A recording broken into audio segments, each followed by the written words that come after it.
Tome 16, 19 mars 1924.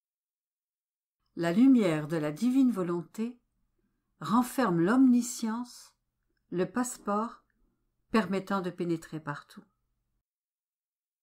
Ma fille, je bénis ton cœur, tes battements de cœur, tes affections, tes paroles, tes pensées et même tes plus petits mouvements, afin que tout en toi soit investi d'une vertu divine.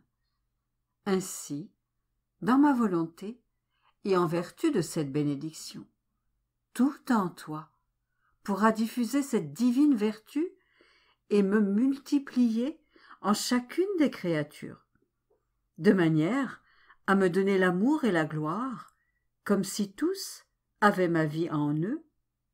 Donc, place tes pensées, tes paroles, tes battements de cœur, tes souffrances et tout ton être en circulation dans ma volonté.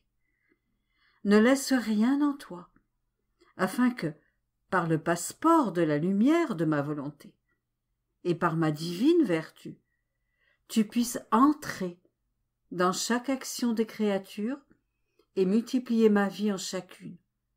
Oh, comme je serais heureux de voir que par la vertu de ma volonté, les créatures empliront le ciel et la terre avec autant de mes vies qu'il y a de créatures. Après ces paroles de Jésus, je m'abandonnai dans la volonté suprême et, circulant en elle, je fis couler mes pensées, mes paroles, mes réparations, etc., dans chaque intelligence créée et dans tous les travaux humains. Pendant que je faisais ainsi, Jésus était formé. Oh, comme il était ravissant de voir beaucoup de Jésus partout où le passeport de la lumière de la volonté éternelle passait. Quand l'âme entre dans ma volonté, c'est son amour, ce sont ces actions remplies de la vertu divine qui font que ma vie s'élève, et cela, suivant la manière plus ou moins parfaite dont ces actions sont accomplies.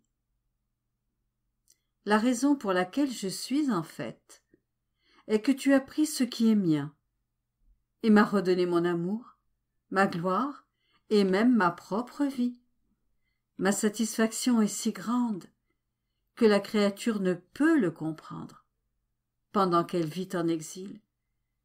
Elle le comprendra dans la patrie céleste quand elle se verra récompensée d'autant de vie divine qu'elle en aura formé sur la terre.